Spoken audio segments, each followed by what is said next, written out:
আসসালামু আলাইকুম প্রিয় শিক্ষার্থীরা, আশা করছি তোমরা সবাই ভালো আছো। তোমরা যারা ময়মনসিংহ এরিয়ার ভিতরে আছো, আমি Alamgir Kabir sir, writer daily 1 hour English.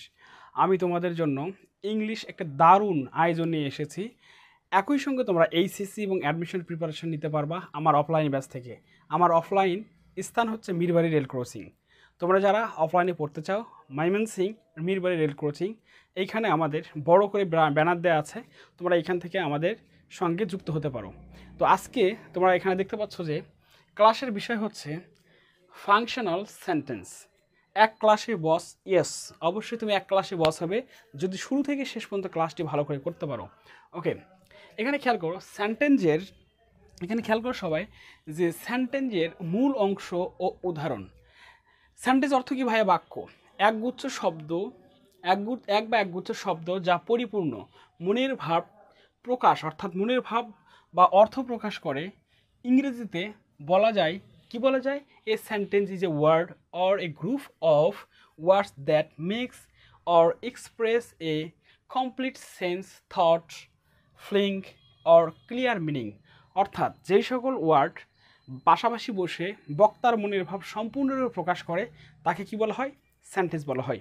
আমি আশা করছি তোমরা এই অংশটুকু খুব ভালোভাবে বুঝতে পেরেছো। যেমন he is a good student.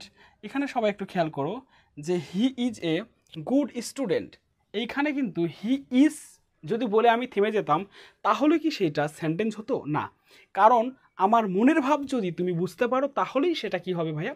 Sentence. যতক্ষণ পর্যন্ত আমার মনের ভাব না বুঝতে পারবে ততক্ষণ কিন্তু সেন্টেন্স হবে না। ওকে, এখানে খেয়াল করো সেন্টেন্সের মূল অংশ ও উদাহরণ। সেন্টেন্সের মূল অংশ কয়টি? দুইটি। একটাকে বলা হয় সাবজেক্ট, একটাকে কি বলা হয়? একটাকে বলা হয় সাবজেক্ট আর একটাকে বলা হয় প্রিডিকেট। সাবজেক্ট হচ্ছে কর্তা আর প্রিডিকেট হচ্ছে এক্সটেনশন, কর্তা বাদে যে অংশটুকু থাকবে এইটাই হচ্ছে কি? এইটাই হচ্ছে এক্সটেনশন বা এটা হচ্ছে প্রিডিকেট। এখানে খেয়াল করো, এখানে সাবজেক্ট হি, ফাইনাইট ভার্ব হচ্ছে ইজ, আর প্রিডিকেট হচ্ছে ইজ এ গুড স্টুডেন্ট। এটা হচ্ছে এক্সটেনশন বা এটাই হচ্ছে প্রিডিকেট, বা একজন ব্যক্তি যাকে উদ্দেশ্য করে কাজ করে সেটাই হচ্ছে সাধারণত প্রেডিকেটের অংশ। আমি আশা করছি তোমরা এই অংশটুকু বুঝতে পেরেছ। ওকে, এখন আমরা একটু পরের স্লাইডে যাই। এখানে খেয়াল করো যে সেন্টেন্সটা দেখো, এখানে যে একটা প্রশ্ন দেওয়া আছে, এখান থেকে বলছে এ সেন্টেন্স মাস্ট হ্যাভ। একটা সেন্টেন্সের অবশ্যই কি থাকা প্রয়োজন? গ্রুপ অফ ওয়ার্ডস, নাকি ডিসক্রিপশন, নাকি স্টেটমেন্ট, নাকি সাবজেক্ট অ্যান্ড ফাইনাইট ভার্ব। এখানে সঠিক অ্যান্সারটা কোনটা হবে? একটু চেষ্টা করো। এখানে সঠিক অ্যান্সারটা হবে সাবজেক্ট এবং ফাইনাইট ভার্ব। একটা সেন্টেন্সে সাধারণত সাবজেক্ট এবং ফাইনাইট ভার্ব থাকতে হয়। আমি আশা করছি এই অংশটুকু তোমরা বুঝতে পেরেছো। এখন সাবজেক্ট অ্যান্ড প্রিডিকেটের উদাহরণ।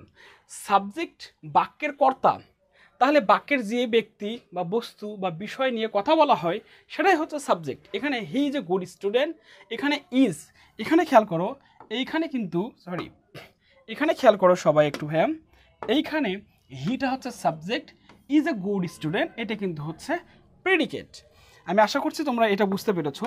ওকে, এখন খেয়াল করো যে প্রিডিকেট উদ্দেশ্য বা বিধেয়, সাবজেক্ট সম্বন্ধে যা বলা হয়, কার সম্বন্ধে? সাবজেক্ট সম্বন্ধে যা বলা হয় সেটাই হচ্ছে প্রিডিকেট। আমি আশা করছি তোমরা প্রিডিকেটটা বুঝতে পেরেছো। যেমন হিকে উদ্দেশ্য করে, এখানে একটু খেয়াল করো, এই হিকে উদ্দেশ্য করে ইজ এ স্টুডেন্ট একটা কাজ সম্পাদন করেছে, যার ফলে এটাকে কি বলা হয়? প্রিডিকেট বলা হয়। আমি আশা করছি তোমরা এটা বুঝতে পেরেছো। এবং পরেরটা আমরা খেয়াল করি। এখন এই অংশে আমরা একটা কোশ্চেন সলভ করি। সবাই একটু মনোযোগ দিয়ে দেখি এইটার সমাধানটা কি হবে।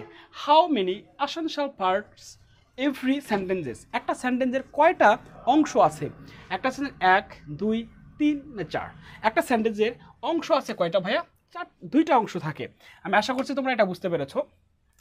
সেন্টেন্স ফাংশন অনুযায়ী কত প্রকার? মিনিং অনুযায়ী সেন্টেন্সের প্রকারভেদ বা চেনার উপায়। মিনিং অনুযায়ী হচ্ছে সেন্টেন্স আছে 5 প্রকার, এবং স্ট্রাকচার বা গঠন অনুযায়ী সেন্টেন্স আছে কত প্রকার ভাইয়া? 3 প্রকার। কি কি গঠন অনুসারে? Simple, complex, compound. আমি আশা করছি তোমরা এই বিষয়টি বুঝতে পেরেছো। এখন অ্যাসার্টিভ সেন্টেন্স কিভাবে চেনা যাবে? বাক্যের শুরুতেই কি থাকবে? বাক্যের শুরুতে সাবজেক্ট থাকবে, এরপরে শেষে ফুল স্টপ থাকবে। অর্থাৎ এইখানে কি আছে দেখো তো, খেয়াল করো তো, এইটা হচ্ছে সাবজেক্ট আর শেষে থাকে ফুল স্টপ, মাঝখানে ফাইনাইট ভার্ব থাকবে, অবজেক্ট বা কমপ্লিমেন্ট থাকে। এটা হচ্ছে অ্যাসার্টিভ সেন্টেন্স। আর ইন্টারোগেটিভ সেন্টেন্স চেনার উপায় কি? ইন্টারোগেটিভ সেন্টেন্স হচ্ছে প্রথমে অক্সিলারি ভার্ব থাকবে, তারপরে কি থাকবে, অর্থাৎ অক্সিলারি ভার্ব থাকবে প্রথমে, এরপরে কি থাকবে সাবজেক্ট, এরপরে থাকবে মেইন ভার্ব, আর শেষে একটা প্রশ্নবোধক চিহ্ন থাকবে। শেষে কি থাকবে? তাহলে ইন্টারোগেটিভ সেন্টেন্সের গঠনটাকে আমি আশা করছি এই অংশটা আমরা বুঝতে পেরেছো। ওকে, একটু পরেরটা আমরা খেয়াল করি যে ইম্পারেটিভ সেন্টেন্স চেনার উপায় কি। খুবই গুরুত্বপূর্ণ এই সেন্টেন্সটা, মানে সেন্টেন্স আমাদের কেন গুরুত্বপূর্ণ? সেন্টেন্স গুরুত্বপূর্ণ আমাদের কোথায়? ন্যারেশনের ক্ষেত্রে।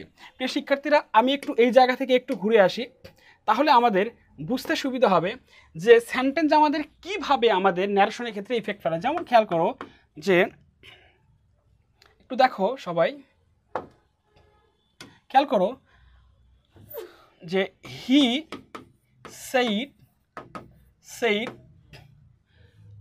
said, do you like mango? এখানে খেয়াল করো তো ভাইয়া, এইটা হচ্ছে রিপোর্টেড স্পিচ। এই রিপোর্টেড স্পিচটা কোন টেন্সে আছে, কোন সেন্টেন্সে আছে? এইটা আছে হচ্ছে রিপোর্টেড স্পিচটা আছে ইন্টারোগেটিভ সেন্টেন্স।